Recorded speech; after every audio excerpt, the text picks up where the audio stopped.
Good morning students. मैं सरला बदलानी आज आप लोग को भाषा उपवन हिंदी व्याकरण में पाठ 3 संधि पढ़ाने जा रही हूँ, लेकिन आप इसे नोटबुक में पाठ 4 लिखिएगा, क्योंकि पाठ 3 के रूप में मैं आपको शब्द विचार पाठ पढ़ा चुकी हूँ। आज मैं आपको बताऊंगी कि संधि क्या है, संधि विच्छेद किसे कहते हैं, मुख्य रूप से संधि के कितने भेद हैं। सबसे पहले हम जान लेते हैं कि संधि क्या है।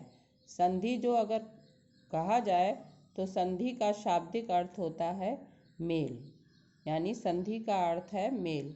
लेकिन इसे दूसरे शब्दों में समझेंगे तो दो शब्दों में मेल होने की स्थिति में, दो शब्द जब आपस में मिलते हैं तो पहले शब्द का अंतिम वर्ण और दूसरे शब्द का पहला वर्ण मिलने पर जो विकार उत्पन्न होता है या जो परिवर्तन आता है उसे ही हम संधि कहते हैं। संधि का अर्थ है मेल। तो उदाहरण के द्वारा इसे हम जान लेते हैं, जैसे विद्या धन आलय। विद्या प्रथम शब्द है तो इसके अंत में आ वर्ण आया है, और आलय दूसरा शब्द है और इसका प्रथम वर्ण आ स्वर आया है। दोनों के मिलने पर आ स्वर बन गया है। तो इस तरह विद्या आलय दो शब्द मिलकर नया शब्द बनता है विद्या विद्यालय। और इसी प्रकार दूसरा उदाहरण देख लेते हैं, नर प्लस ईश।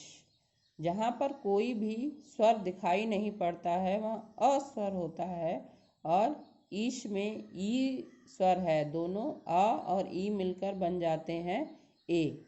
और इस तरह नर प्लस ईश दो शब्द मिलकर नया शब्द नरेश बनता है। इस प्रकार यहाँ पर विद्यालय और नरेश दोनों शब्दों में स्वरों का परिवर्तन हुआ है। इसे हम अन्य शब्दों में कह सकते हैं, दो वर्णों के मेल से जो विकार या परिवर्तन उत्पन्न होता है उसे संधि कहते हैं। अब हम जानेंगे कि संधि विच्छेद क्या है। जो संधि युक्त शब्द, यानी जो शब्द हमने जोड़कर बनाए थे, जैसे विद्यालय, अब इन संधि युक्त शब्दों को अलग अलग लिखने की जो प्रक्रिया है, इनको अगर हम अलग अलग लिख दें पुनः तो उसे हम संधि विच्छेद कहते हैं। तो इसे हम उदाहरण के द्वारा ही समझ सकते हैं। जैसे विद्यालय, विद्यालय का हमने संधि विग्रह किया तो हमें मिल गया विद्या और धन आलय, ये दो शब्द मिल गए। इसे अन्य उदाहरण के द्वारा भी समझते हैं, जैसे सदैव। सदैव को अगर अलग करके लिखेंगे तो सदा धन एव। न्यायालय शब्द को अलग करके लिखेंगे तो न्यायालय धन एव। अब हम जानते हैं कि संधि कितने प्रकार की होती है। संधि हमारी 3 प्रकार की होती है, स्वर संधि, व्यंजन संधि और विसर्ग संधि। स्वर संधि, जहाँ पर स्वरों का स्वर से मेल होने पर जो विकार उत्पन्न होता है उसे हम स्वर संधि कहते हैं। यानी पहला पद में भी जो अंतिम वर्ण आएगा वो स्वर आएगा, और दूसरे पद का जो प्रथम वर्ण होगा वो भी स्वर आएगा। जैसे हमने विद्यालय में देखा था कि इसका विद्या शब्द का अंतिम वर्ण आ स्वर है और आलय शब्द का प्रथम वर्ण आ स्वर है, और स्वरों में ही विकार उत्पन्न हुआ है, स्वरों में ही परिवर्तन आया है। तो विद्या धन आलय से नया शब्द बना विद्यालय।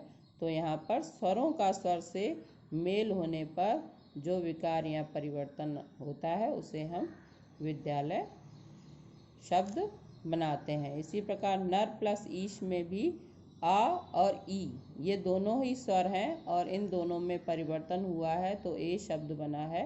तो इस तरह से नरेश शब्द बना है। तो यहाँ पर स्वरों का स्वर से मेल होने पर ही परिवर्तन हुआ है, इसीलिए यहाँ पर स्वर संधि है। स्वर संधि 5 प्रकार की होती है, लेकिन इसे हम अगली वीडियो में जानेंगे। इससे पहले हम व्यंजन संधि के बारे में समझ लेते हैं। व्यंजन संधि किसे कहते हैं? व्यंजन के बाद स्वर या व्यंजन आए तो तो उसे हम कहते हैं व्यंजन संधि। पहला उदाहरण जैसे हमने देखा, जगत प्लस ईस। जगत का अंतिम वर्ण व्यंजन है त और ईस शब्द का प्रथम वर्ण जो है वो स्वर है और इसके द्वारा बनता है जगदीश। एक अन्य उदाहरण के द्वारा भी हम समझ लेते हैं, सत प्लस मार्ग। सत प्लस मार्ग में पहला शब्द का जो अंतिम वर्ण है ता व्यंजन है और दूसरे शब्द में भी माँ जो है वो व्यंजन है। तो इन दोनों शब्दों को जोड़कर एक नया शब्द बन जाएगा सन्मार्ग। तो इस तरह से व्यंजन संधि में परिवर्तन होता है। विसर्ग संधि के बारे में जानते हैं।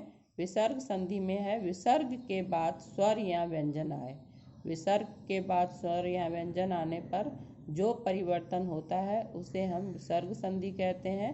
जैसे मनः और धन बल, इन दोनों शब्दों को जोड़कर बना मनोबल। तो यहाँ पर विसर्ग को ओ आदेश हो गया है और इस तरह से मनोबल शब्द बन गया। एक अन्य उदाहरण भी हम देख लेते हैं, निह धन आशा। तो यहाँ पर विसर्ग के बाद स्वर आया है और यहाँ पर विसर्ग को रा आदेश होकर ये शब्द बन जाता है निराशा। इस तरह बच्चों आपने आज जाना कि संधि क्या है, संधि विच्छेद क्या है और संधि कितने प्रकार की होती है। अब हम इस वीडियो के आधार पर ही इस पाठ से संबंधित कुछ प्रश्नों को पूछेंगे जिनके आप संक्षिप्त उत्तर लिखिएगा। पहला प्रश्न है, संधि किसे कहते हैं? दूसरा प्रश्न है, संधि विच्छेद क्या है? तीसरा प्रश्न है, संधि कितने प्रकार की होती है? चौथा प्रश्न है, स्वर संधि किसे कहते हैं? पांचवा प्रश्न है, व्यंजन संधि किसे कहते हैं? धन्यवाद।